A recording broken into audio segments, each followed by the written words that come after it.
हमारे मध्य उपस्थित हैं मान्यवर श्री संजय पटवा जी। आप विद्या भारती मध्य क्षेत्र के सह मंत्री हैं। भाई साहब का इस आईसीटी केंद्र विद्या भारती मध्य क्षेत्र में बहुत बहुत स्वागत है। इस परिचर्चा का जो भाई साहब के द्वारा जो विषय यहाँ आज तृतीय दिवस में यहाँ विषय जो रखेंगे भाई साहब, उस विषय का नाम है परीक्षा पर चर्चा 2024। माननीय श्री नरेंद्र मोदी जी ने जो सारे देश के सारे विद्यार्थियों का जो आह्वान किया है कि आप आइए और इस परीक्षा पर चर्चा कीजिए। इस परीक्षा पर चर्चा कर आपके मन में जो नकारात्मकता है उस विषय को कैसे दूर किया जाए, तो इस माननीय नरेंद्र मोदी जी की जो परीक्षा 2024 पर जो चर्चा हुई है उसी बिंदु को हमारे मध्य आदरणीय श्रीमान संजय पटवा जी लेकर आ रहे हैं। भाई साहब का बहुत बहुत धन्यवाद। नमस्कार। आज मैं देश की भावी पीढ़ी, वर्तमान के विद्यार्थी जो परीक्षा के तैयारियों में जुटे हुए हैं, उनसे बात करना चाहूँगा कि हम लोग किस प्रकार से परीक्षा को एक उत्सव के रूप में लेते हुए सहज और स्वाभाविक रूप से अपनी परीक्षा दें। यह प्रस्तुतिकरण या जो है मुझे माननीय प्रधानमंत्री नरेंद्र मोदी जी के एग्ज़ाम वॉरियर्स पुस्तक के आधार पर जब मैंने उसको पढ़ा तो सोचा कि विद्यार्थियों को उनकी बात से अवगत करवाया जाए और वे निश्चिंत होकर के परीक्षा को एक त्योहार मानते हुए दे, ऐसा मेरा मानस था। मैं विद्यार्थियों से आग्रह करता हूं कि इस प्रस्तुतिकरण के आधार पर वे बेहतर ढंग से अपनी परीक्षाओं की तैयारी करेंगे और अच्छे से परीक्षाओं को संपादित करने में सफल होंगे, सार्थक होंगे। परीक्षा जिस प्रकार से हम त्योहार मनाते हैं, उसकी बड़े उत्साह के साथ तैयारी करते हैं। नए कपड़े, नई उमंगें, नई वस्तुएं, परिवार का तालमेल, समय का सामंजस्य, ये सारी चीज़ें जो हम त्योहार के लिए करते हैं, वैसी ही तैयारी परीक्षा के लिए भी करना चाहिए। परीक्षा देते समय भी उतना ही उत्साह होना चाहिए, उतने ही उमंग होना चाहिए, जिससे हम मानसिक तनाव से मुक्त रह सकें।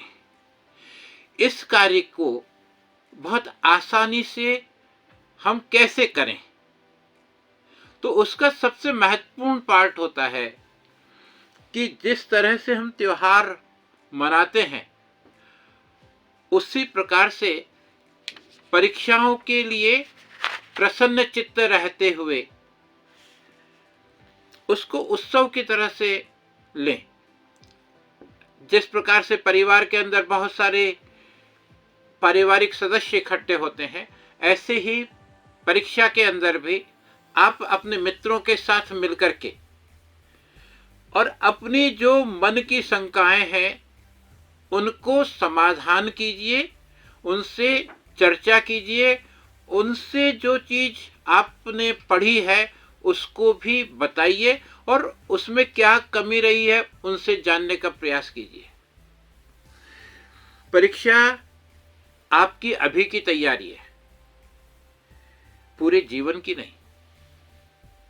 इसलिए आप निश्चिंत होकर के परीक्षा देने के लिए जाइए।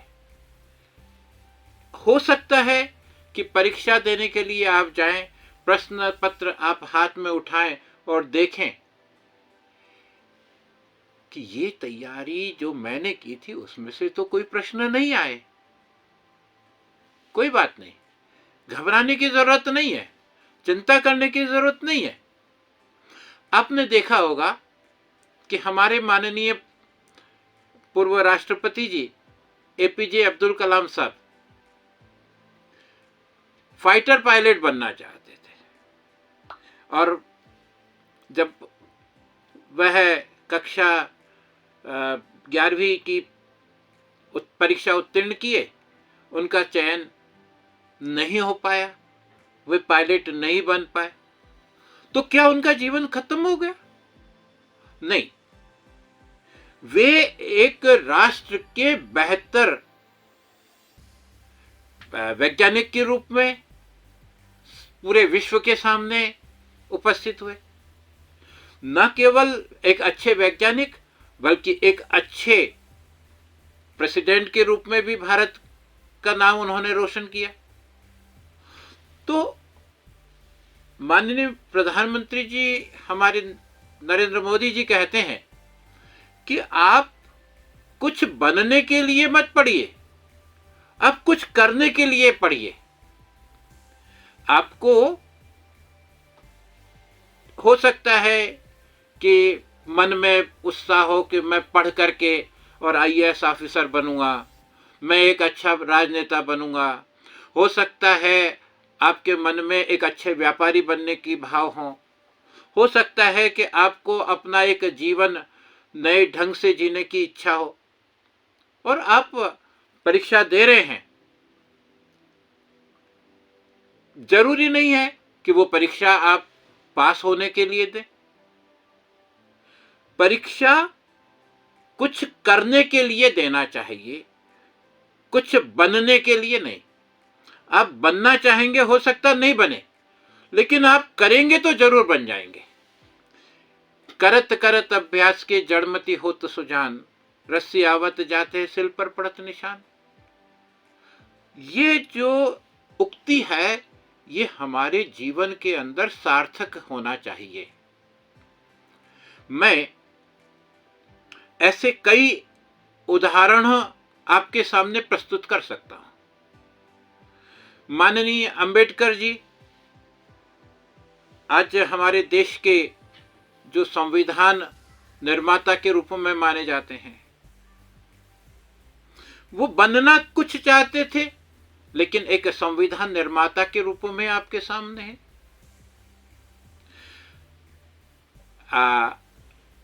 वैज्ञानिक रामानुजम जो हैं, वे करना कुछ चाहते थे, उन्होंने कितनी बार नौकरियों के लिए प्रयास किया। एक बहुत कम उम्र के अंदर उनको कई विषयों में वो जब स्कूल में पढ़ रहे थे तो अनुत्तीर्ण भी हो गए, लेकिन जब उनको डॉक्टर हार्डी का सहयोग मिला तो इतनी कम उम्र में उन्होंने कितने सारे कार्य कर दिए। तो ऐसे बहुत सारे उदाहरण हैं। परीक्षा पास करना ही उद्देश्य नहीं होता, जीवन का निर्माण करना और जीवन को कैसे जीना, ये एक विद्यार्थी का उद्देश्य होना चाहिए। तो इसलिए परीक्षा से घबराने की आवश्यकता नहीं, परीक्षा को उत्सव मानिए, परीक्षा को उत्सव मान करके और उसको त्योहार की भांति सेलिब्रेट कीजिए, निश्चित आप सफल होंगे। फिर ज्ञान प्राप्त करने का क्या उद्देश्य है? ज्ञान क्या केवल रट कर के परीक्षा के अंदर आप लिख के आ जाएं, यही आपका उद्देश्य है? तो कई विद्यार्थी ऐसा कर सकते हैं, लेकिन हम ज्ञान को एक लक्ष्य बनाइए, शिक्षा को एक अच्छा हमारा जीवन कैसे बेहतर बने, उसके लिए आप प्रयास करिए। प्रतिस्पर्धा भी आप स्वयं से करिए, दूसरों से नहीं। अरे दूसरा इतने % मार्क्स लेकर के आ रहा है, मैं अगर नहीं लेकर के आया तो माता पिता क्या कहेंगे, मेरे मित्र क्या कहेंगे, मेरे पड़ोसी क्या कहेंगे। इसकी चिंता करने की जरूरत आपको नहीं है। आपको तो इसकी चिंता करना है कि आपका ज्ञान बेहतर ढंग से जीवन को जीने के लिए कितना प्रभावी हो रहा है। स्पर्धा भी आपसे कीजिए। मैंने कोई चीज पढ़ी तो मैं उसको कितनी बेहतर ढंग से दूसरों को बता सकता हूं। आप अपने ज्ञान के माध्यम से दूसरों को अगर प्रकाशित करेंगे तो आपका ज्ञान कई गुना बढ़ जाएगा। तो आप मान लीजिए कक्षा 10 के अंदर अध्ययन कर रहे हैं और कक्षा 10 के अध्ययन करते करते आपको लग रहा है कि मैं इसको बेहतर ढंग से कर पा रहा हूं, तो उस बेहतर विधि को आप अपने साथियों के अंदर बांटिए।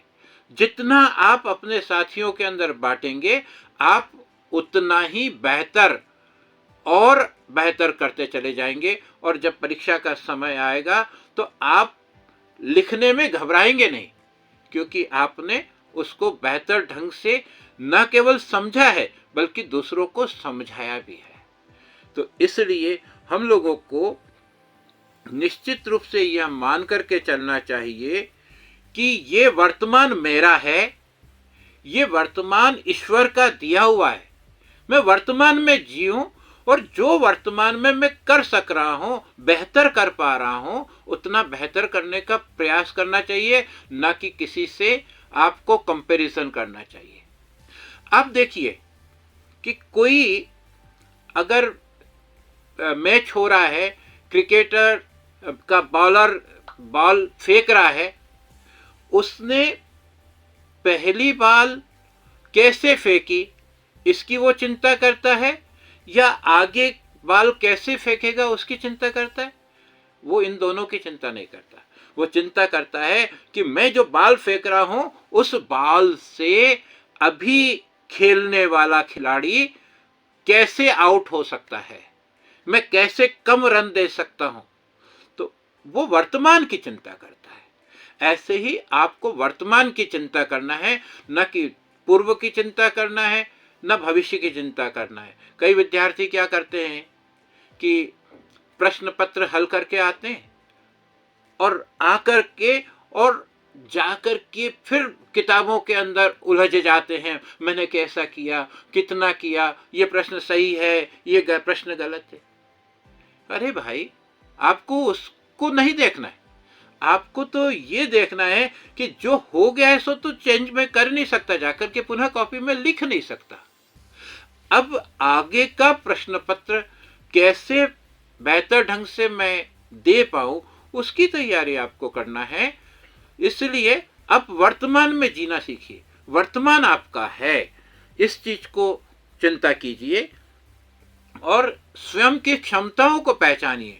मैं क्या कर सकता हूं, अपनी क्षमताओं पे गर्व कीजिए कि मैं इतना कुछ कर सकता हूं। आपके अंदर परमात्मा विराजमान है। अप्पा सो परम अप्पा, आत्मा ही परमात्मा है। आपके अंदर अनंत ज्ञान है, अनंत दर्शन है, अनंत वीर्य है, अनंत शक्ति है। उस शक्ति और सामर्थ्य को पहचानिए। जब आप अपनी शक्ति और सामर्थ्य को पहचानेंगे और उसके अनुरूप आप अपने विषय को अच्छे से तैयार करेंगे। आप 10th के बाद हो सकता है कि आपको 11th में कई लोग कहें कि मैं कौन सा विषय लूं, किस प्रकार से कौन सी फैकल्टीज के अंदर जाऊं, किसमें अपना कैरियर बनाऊं। वो दूसरों को कहने पर आप मत जाइए। आप चिंतन कीजिए, आप में जो क्षमताएं हैं आपसे अच्छी तरह से कोई दूसरा नहीं जान सकता। इसलिए उस क्षमता को पहचान करके ही मुझे क्या करना है उस पर चिंतन करना है। मैं कितना पढ़ पाऊंगा वो भी आपको अपनी क्षमताओं के साथ चिंतन करके और आगे की रूपरेखा बनाना है, न कि किसी से कंपटीशन करने के लिए अपने को भविष्य की तरफ देखना है। आपकी परीक्षा की रूपरेखा कैसी होना चाहिए, आप छोटे छोटे प्रश्नों को कैसे अपने ढंग से याद कर सकते हैं, तो उसके लिए आपकी अपनी शैली होना चाहिए। जैसे जिलों के नाम याद करना है तो जिलों के नाम याद करने का एक अपना खुद का फार्मूला बनाया हुआ होगा, तो आप उसको बेहतर ढंग से याद रख सकते हैं। दूसरों के बनाए हुए फार्मूलों पर आप चलेंगे तो वो आपको रटना पड़ेगा। इसी प्रकार से कोई भी विषय आपको जब याद करना है तो आप अपने स्वयं की तैयारी, स्वयं के फार्मूलेस तैयार करें, स्वयं के छोटे छोटे टिप्स तैयार करें, और उसको अगर आप प्रस्तुत करेंगे तो वो आपको जल्दी से याद होंगे। तो आपको दूसरों की क्या शैली हो सकती है उस पर चिंतन नहीं करना, अपनी शैली आप स्वयं बनाइए और उसी शैली के ऊपर आप अपना कार्य कीजिए।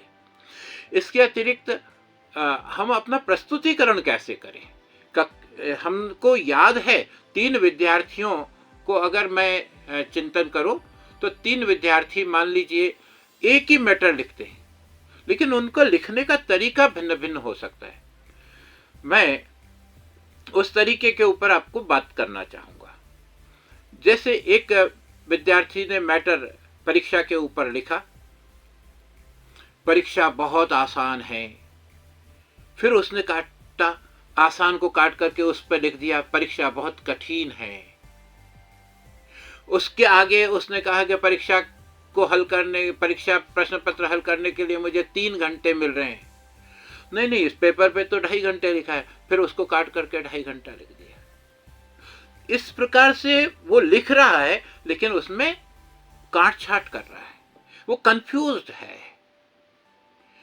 दूसरा विद्यार्थी उसको पैराग्राफ वाइज लिखता है, और तीसरा विद्यार्थी उसको बेहतर ढंग से सुंदर राइटिंग में पॉइंट वाइज लिखता है। आप खुद चिंतन कीजिए कि अगर आप परीक्षक हो तो उसको 10 में से या 5 में से नंबर कितने देंगे और किस में बेहतर देंगे। तो हमारा जो लिखने का तरीका है उसको हम स्वयं आकलित करें और चिंतन करें कि मेरे को कौन से तरीके से लिखने पर अच्छे अंक प्राप्त हो सकते हैं। तो उसमें आपकी राइटिंग जो है वो सुवाच्य वाक्यों के अंदर लिखी हुई हो, पॉइंट वाइज लिखी हुई हो, जो पूछा जाए उतने ही शब्दों के अंदर लिखी हुई हो, जो चीज आवश्यक है उसी का उल्लेख करें, चित्र बनाना जरूरी है तो चित्र बनाएं। इस प्रकार की चिंतन आप करके और अपनी भाषा शैली के अंदर लिखेंगे तो आप निश्चित रूप से एक बेहतर प्रदर्शन करते चले जाएंगे और आपको अंक बेहतर मिलेंगे। ऐसे ही परीक्षा में जब हम जाते हैं तो हमें हंसते हंसते जाना है। कई लोग क्या करते हैं, परीक्षा के अंदर पेपर देने के लिए जाते जाते भी पुस्तकें पढ़ते हुए चले जाते हैं, रात भर पढ़ते हैं। आप जब रात भर पढ़ेंगे तो दिमाग तो आपका जागृत रहने की स्थिति में नहीं होगा। मैंने अपना अनुभव मैं आपको साझा करना चाहता हूं कि एक बार जब मैं परीक्षक के रूप में परीक्षा हॉल में बैठा हुआ था, प्रश्न पत्र विद्यार्थी पढ़ रहा था और प्रश्न पत्र पढ़ते पढ़ते ही वो विद्यार्थी सो गया। कारण कि वो रात भर पढ़ते पढ़ते उसकी नींद पूरी नहीं हुई, और नींद पूरी नहीं हुई तो जो जीवन में उसने पूरे साल भर पढ़ा था उसका भी कोई औचित्य नहीं रहा, क्योंकि उसको नींद आ गई। तो हमें जब पढ़ना है तो पढ़ने के समय पर कैसे पढ़ना और कितना पढ़ना, कितने बजे तक पढ़ना, क्या क्या पढ़ना और कब कब पढ़ना, एक टाइम टेबल हमारा फिक्स हो और उस टाइम टेबल के अनुसार हम इस प्रकार से उसका संयोजन करें कि रात्रि को 10 बजे तक अधिकतम हम सो जाएं। सोने के पूर्व प्रभु का स्मरण करें, सोने के पहले हाथ पांव धोकर के गहरी नींद लें। हम जब सोने के लिए जाते हैं तो आपकी नींद कैसे होना चाहिए, आप चाहे 4 घंटे की नींद लें या 5 घंटे की नींद लें, लेकिन आपकी नींद जो है गहरी नींद होना चाहिए। आपकी जो नींद है वो बेहतर नींद होना चाहिए। जब आप सवेरे उठेंगे 4 बजे अगर आपकी नींद खुलती है तो आप 4 बजे अपने आप को तरोताजा पाएंगे, और 4 बजे से 6 बजे तक अगर आपने पढ़ा तो वो पढ़ा हुआ निश्चित रूप से आपको बेहतर अंक प्रदान करने में सार्थक होगा। तो हम लोग जैसे पुराने लोग कहते थे, early to bed and early to rise makes man healthy wealthy and wise. निश्चित रूप से ये किसी अनुभव के आधार पर कहा हो गया होगा। तो हमारी नींद गहरी होना चाहिए। हम जब गहरी नींद से उठ करके और जब तरोताजा होकर के और सवेरे अपनी तैयारी के साथ प्रश्न पत्र देने के लिए जाएंगे तो हंसते हुए मुस्कुराते हुए जाएंगे, और जब प्रश्न पत्र हल करके आएंगे तब भी मुस्कुराते हुए आएंगे, क्योंकि हमने जो चीज तैयार की थी उस तैयारी के अनुरूप बिना किसी चिंता के हमने अपना सहजता के साथ जो हमारी अपनी शैली में हमें जो लिखना था वो हम लिख करके आए, उसकी संतुष्टि आपको रहेगी। फिर हम लोगों को वॉरियर्स बनना है या वॉरियर्स बनना है, इस बात को भी थोड़ा सा सोच करके परीक्षा देने के लिए जाना चाहिए। अगर मैं वॉरियर्स बनूंगा, WARRIOR,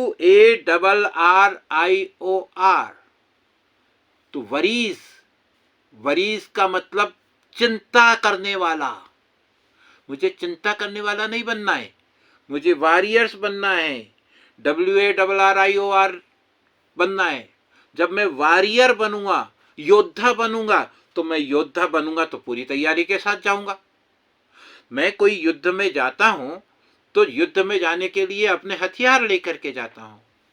तो मुझे परीक्षा में जाने के पहले क्या तैयारी करना चाहिए, ये भी चिंतन करके, और एक दिन पहले मुझे क्या कर लेना चाहिए, इस बात को भी दिमाग के अंदर संजो करके रखना है। जैसे मुझे प्रवेश पत्र की आवश्यकता होती है तो मेरा प्रवेश पत्र ही मेरे पास हो। प्रवेश पत्र के बाद में मुझे लिखने के लिए अगर पेन कलम चाहिए तो मैं अपनी पेन कलम व्यवस्थित है या नहीं है वो मैं साथ में रख लूं। उसके बाद अगर मैथमेटिक्स का पेपर है, मुझे पेंसिल की आवश्यकता है तो मैं वो भी साथ में रखूं। मुझे कंपास बॉक्स की आवश्यकता है तो वो भी मैं अपने साथ में रखूं। तो यानी मैं परीक्षा देने के पूर्व जिस प्रकार से एक योद्धा अपनी पूरी तैयारी के साथ मनोबल के साथ जाता है, वैसे ही हम एक दिन पहले अपने साथ परीक्षा में जो आवश्यक सामग्री है, इसके अलावा उसमें कोई चीज नहीं होना चाहिए।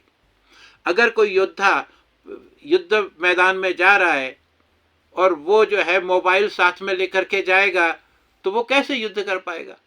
आप सैनिक को देखिए, उस सैनिक के पास केवल अपने एम्बूस होते हैं, अपने हथियार होते हैं। ऐसे ही मुझे केवल और केवल जो परीक्षा के अंदर अनुमति दी गई है जिन चीजों को ले जाने की, उसके अलावा कुछ नहीं होना चाहिए। जब मैं परीक्षा में बैठ रहा हूं तो मुझे केवल और केवल जो प्रश्न पत्र सामने आता है उसको ध्यान से पढ़ना है, न कि दुनिया के अंदर क्या हो रहा है उसके ऊपर चिंतन करना है। मैं अपनी परीक्षा की तैयारी जब करके जाता हूं तो सामने हमारा प्रश्न पत्र होता है और उस प्रश्न पत्र को ध्यान से पढ़ना। एक बार की बात है, मैं जब प्रश्न पत्र देने के लिए फर्स्ट ईयर में गया और उसके अंदर मैथमेटिक्स का क्वेश्चन पेपर था, चिन्ह जो है उसके अंदर मल्टीप्लिकेशन का लगा था, मैंने उसको प्लस समझ लिया, जल्दी जल्दी के अंदर प्लस करके और उस क्वेश्चन को सॉल्व कर दिया और गलत करके आ गया। तो प्रश्न पत्र को ध्यान से पढ़ना, उसमें क्या पूछा है, क्या करना है, उसको ध्यान से पढ़ने के बाद प्रश्न हल करना। कई बार ऐसा होता है कि आपके पास प्रश्न पत्र हाथ में आता है और चिंता होती है, अरे मैंने तो ये पढ़ा नहीं। कोई बात नहीं, आप साल भर जब पढ़ते हैं तो निश्चित रूप से आपके जो सुप्त मन है उसके अंदर वो पढ़ा हुआ रहता है। तो आप आंख बंद कीजिए, ध्यान लगाइए, चिंतन कीजिए, मैंने कब वो पढ़ा। जब वो आप चिंतन करेंगे 2 मिनट 5 मिनट, वो आपको याद आ जाएगा और आप सहजता से जो आपको प्रश्न पत्र बड़ा कठिन लग रहा था वो सहज रूप से सरल रूप से आप उसको क्रमवार हल कर सकते हैं। क्रम से क्वेश्चन पढ़ते चले जाएं। हो सकता है पहला क्वेश्चन आपसे नहीं बने, कोई चिंता नहीं, हम आगे के प्रश्नों को उसी प्रकार से पढ़ते चले जाएं और पढ़ करके हमारा जितना समय हो उस समय के अनुरूप उत्तर लिखते हुए और आगे बढ़ते चले जाइए, और जो प्रश्न आपको नहीं आ रहा है उसको छोड़ दीजिए। जब आपके पास समय बचता है, जो आपको आते क्वेश्चंस हैं वो आपने कर लिए, तो उसके बाद आप और बेहतर कर सकते हैं और उसको चिंतन करने का समय भी आपके पास मिलेगा। तो इसलिए परीक्षा के अंदर जब आप जाएं तो प्रसन्न चित्त रहिए। फिर परीक्षा का प्रश्न पत्र देख करके टाइम मैनेजमेंट, मैं कई बार जब एमएससी में था तो जो थ्योरम्स मुझे आती थी वो थ्योरम्स तो मैंने पूरे 2 पेज 3 पेज में कर दी, और बाकी के क्वेश्चंस जो है मुझे आते थे लेकिन उसको सॉल्व करने का समय नहीं मिला। ऐसी स्थितियां आपके साथ न घटित हो, क्योंकि हमें उस समय कोई मार्गदर्शन देने वाला उतना साधन सुविधाएं नहीं थी। तो जो हमारे गुरु हमें देते थे बस हम उसी को पालन कर लेते थे। आज आपके पास बहुत सारी टेक्नोलॉजी है, सुविधा है, तो आप उसके माध्यम से अपना टाइम मैनेजमेंट कैसे कर सकते हैं। जो भी प्रश्न आपको करना है तो पूरा प्रश्न पत्र हल करने के लिए कितना समय है, एक प्रश्न में मैं कितना समय दूं, आगे के प्रश्न में कितना समय दूं, कि मेरा अपने निर्धारित समय में मैं निर्धारित सारे प्रश्न हल कर सकूं। तो टाइम मैनेजमेंट मस्ट है। आप इस टाइम मैनेजमेंट को अपने पढ़ते समय भी, प्रतिदिन की अभ्यास करते समय भी उस चीज़ को ध्यान में रखना है कि मुझे किस विषय को, किस चैप्टर को कितना समय देना है, मेरा ब्लूप्रिंट क्या कहता है, किस विषय में से कितने प्रश्न आएंगे, कौन कौन से प्रश्न आएंगे। जो ब्लूप्रिंट के आधार पर भी अगर आप तैयारी करके देंगे तो निश्चित रूप से आप एक अच्छा सुनियोजित ढंग से योजना बना करके और बेहतर अंक प्राप्त कर सकते हैं। जैसा मैंने अभी कहा, टेक्नोलॉजी कोई बुरी नहीं होती, उसका उपयोग हमें कैसे करना है वो आपको आना चाहिए। आप टेक्नोलॉजी के माध्यम से विभिन्न जगहों पर रहे हुए मैटर को एक साथ लेकर के और आप अध्ययन कर सकते हैं।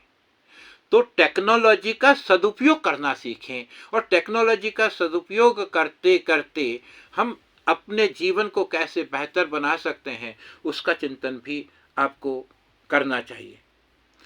छोटी छोटी बातें हैं लेकिन वो बहुत आवश्यक होती है। जैसा मैंने बताया आपको पूर्व में कि हमारी जाने के पहले एक अच्छी तैयारी हम कैसे कर सकते हैं वो आपको करना चाहिए। दूसरा चीज, हम लोग कई बार देखते हैं कि बच्चे परीक्षा में जाते हैं, नए पेन खरीद करके ले जाते हैं, नए कपड़े पहन करके जाते हैं। अब वो उन्होंने कपड़े पहन लिए, कोई कपड़ा टाइट है, कोई कपड़ा ढीला है, मुझे असहजता महसूस हो रही है। तो आपको इन प्रयोगों से बचना चाहिए।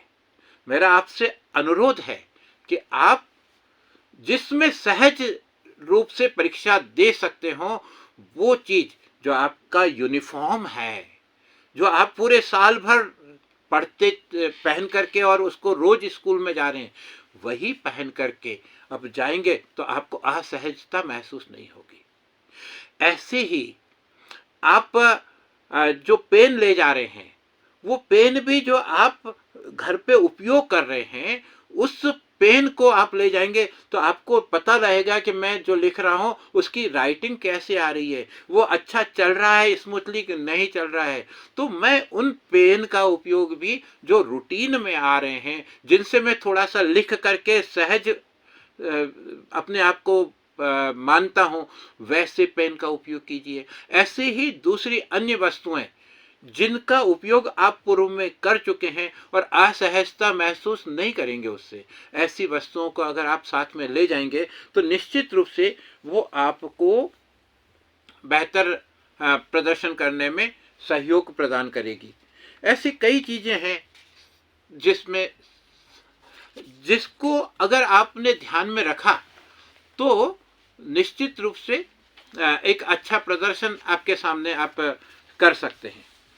जैसे ज्ञान है जो आपको हम कहते हैं कि स्थायी है, तो यदि आप ज्ञान प्राप्त करने के लिए पढ़ाई कर रहे हैं तो फिर आपको किसी प्रकार की कोई चिंता नहीं होगी। आपका एक लक्ष्य तय होगा और उस लक्ष्य को प्राप्त करने के लिए आप ज्ञान प्राप्त कर पाएंगे।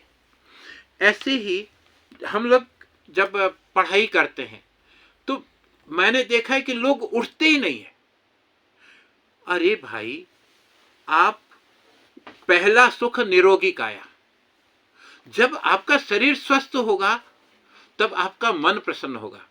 तो आप निरंतर केवल और केवल पढ़ाई मत करते चले जाइए, आप बीच बीच में गैप लीजिए। एक सुंदर सा आपका मनोरंजन जहां हो सकता हो, जो आपको मन को चित्त को प्रसन्नता देता हो, ऐसे कुछ काम कीजिए। वो हो सकता है सेवा का कार्य हो सकता है माता पिता के पास बैठने का कार्य हो सकता हो कि आपको क्रिकेट का शौक है और कमेंट्री सुनने का मन कर रहा हो।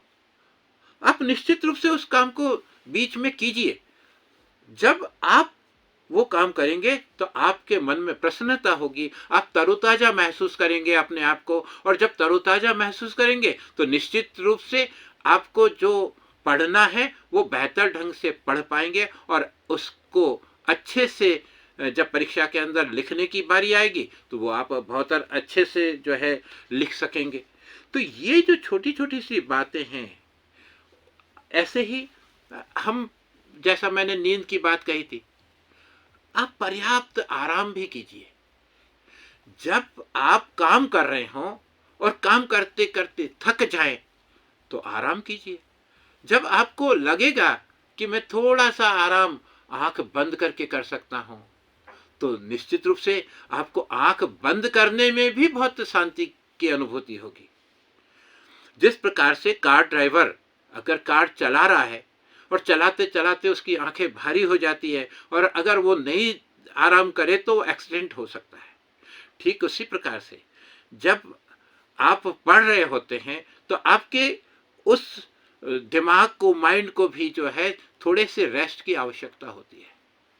तो उस रेस्ट के लिए आप आंखें बंद कीजिए, आप जो है हल्की फुल्की एक्सरसाइज कीजिए, आप कुछ गुनगुनाइए, आपको अच्छा जो लगे वो आप काम कीजिए। निश्चित रूप से आपको रिलैक्स मिलेगा और उस छोटे छोटे गैप के बाद जब आप उठ करके घूमेंगे, चलेंगे और फिर अपनी सीट पर बैठेंगे तो कुछ नए विचार आपके साथ साझा होंगे और वो आप बेहतर ढंग से अपना प्रदर्शन कर पाएंगे। साथी आपके होना आवश्यक है, आपके एक दो साथी हों जिससे आप डिस्कशन कर सको। बिना डिस्कशन के अगर आपने अपनी तैयारी की तो उसमें क्या सही है और क्या गलत है वो आप महसूस स्वयं नहीं कर पाएंगे। इसलिए उसके लिए आवश्यक है कि आप अपने साथियों से चर्चा करें, डिस्कशन करें, फोन पर गपशप कर लें। तो ये छोटे छोटे से जो गैप है ये आराम आपको देंगे। मन और शरीर का जब तालमेल बेहतर होगा, आपका मन और शरीर जब बेहतर ढंग से सक्षम होगा काम करने के लिए, तो आप बैठ करके 1 घंटा पढ़ना चाहेंगे तो पढ़ सकते हैं, आप आधा घंटा पढ़ना चाहेंगे तो पढ़ सकते हैं। आप जिस प्रकार से कंफर्टेबल महसूस करें, उस कंफर्टेबल महसूस करने के साथ अपना अध्ययन रखेंगे तो निश्चित रूप से आप अच्छा अपना जीवन सार्थक कर पाएंगे। इसके साथ साथ ही जब आप अभ्यास करते हैं और अभ्यास करने के बाद जब आप प्रश्न पत्र देने के लिए परीक्षा में जाते हैं तो आपको कॉन्फिडेंट होना चाहिए, आत्मविश्वास आपका मजबूत होना चाहिए। जब आत्मविश्वास बढ़ेगा कैसे? तो आत्मविश्वास बढ़ाने के लिए आपको इन बातों का जरूर ध्यान रखना चाहिए। नंबर 1, आप जिस भी विषय को पढ़ें उसको गहनता से पढ़ें। आजकल के विद्यार्थियों की आदत हो गई है कि छोटे छोटे 20 क्वेश्चंस जो प्रश्न बैंक होते हैं उनको लेकर के पढ़ते हैं, वो गाइडों को लेकर के पढ़ते हैं। उनने पुस्तकों की जो महत्व है उसको खत्म सा कर दिया, नकार सा दिया है। इसलिए आपको पढ़ना है तो आप पूरे विषय को गहराई से पढ़ना शुरू करें, पहले दिन से पढ़ना शुरू करें, और उस पढ़ने के साथ साथ क्रियाकलाप करें। जो कहा जाता है कि पढ़ा सो भूल गया, फिर उसको अगर देखा तो वो थोड़ा सा याद रहा, और अगर उसको मैंने किया तो वो पूरा याद रह गया। तो आपको मैंने जब पहली बार बात स्टार्ट की थी, मैं कुछ बनने के लिए नहीं, मैं कुछ करने के लिए पढ़ रहा हूं। तो मुझे करना है, बस करते चले जाइए, और करते करते आप इतने सक्षम हो जाएंगे, अभ्यस्त हो जाएंगे कि कहीं से भी कोई सा भी प्रश्न अगर परीक्षक पूछ ले तो मैं उसका उत्तर बेहतर ढंग से दे पाऊंगा।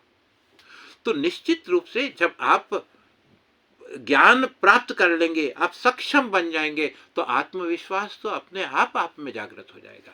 तो अगर आप आत्मविश्वास को जागृत कर पाते हैं तो निश्चित रूप से आपको यह चीज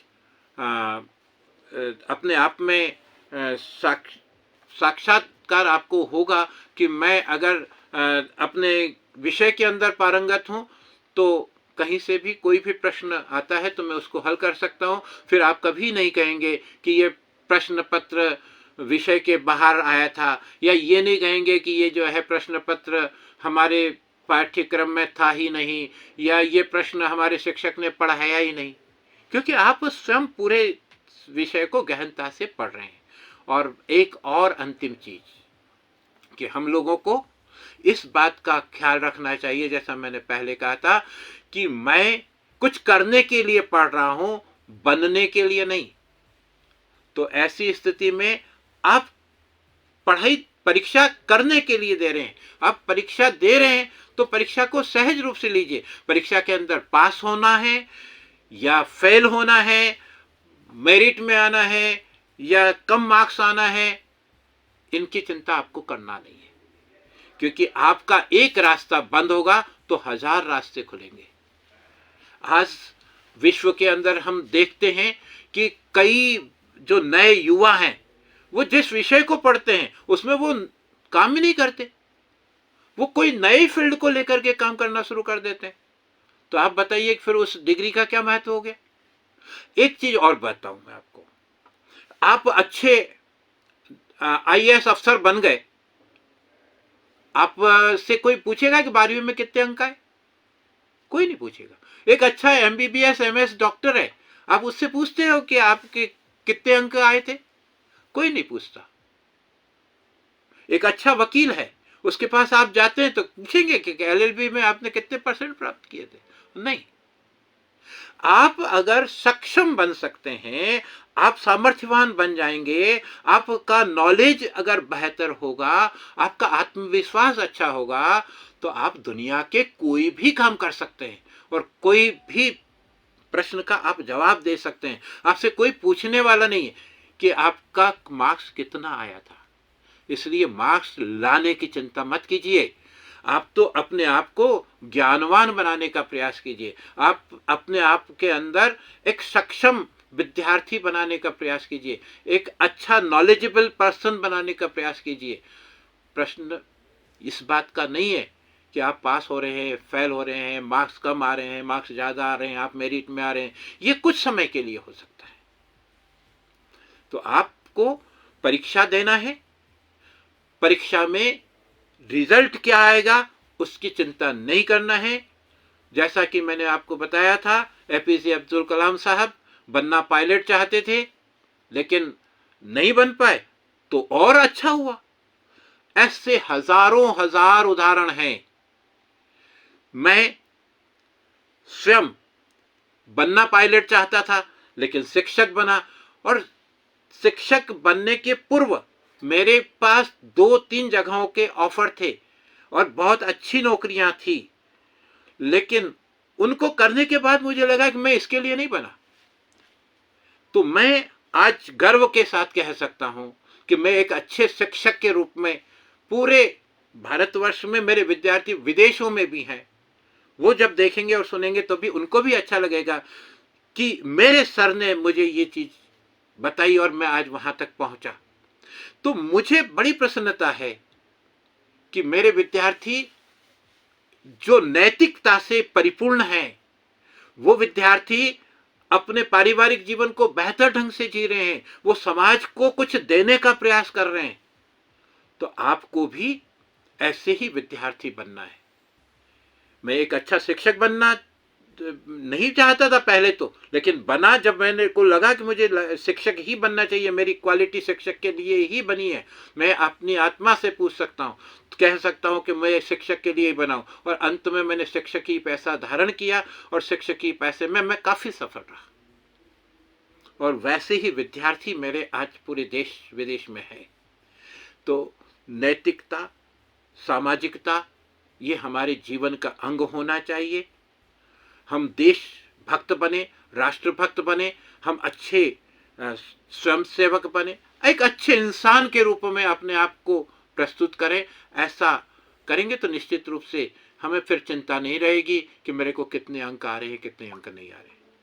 आज आप लोगों के सामने मैंने अपने मन की बात रखी और उसमें मैं प्रभावित हूँ माननीय प्रधानमंत्री जी से और उनकी एक जो लिखी गई पुस्तक एग्ज़ाम वॉरियर्स से, जो कि मेरे को काफ़ी प्रभावित की। और मैं चाहता था कि आप जो पेंगुइन बुक्स रैंडम हाउस ने जो चीज़ प्रकाशित की वो शायद आप तक नहीं पहुंच पाए, तो मेरे माध्यम से वो आप तक पहुंचे। आज मैं विद्या भारती आईसीटी केंद्र का और राकेश जी और कौरव जी, राजकुमार जी और शालिनी बहन का बहुत धन्यवाद। जय हिंद, जय भारत।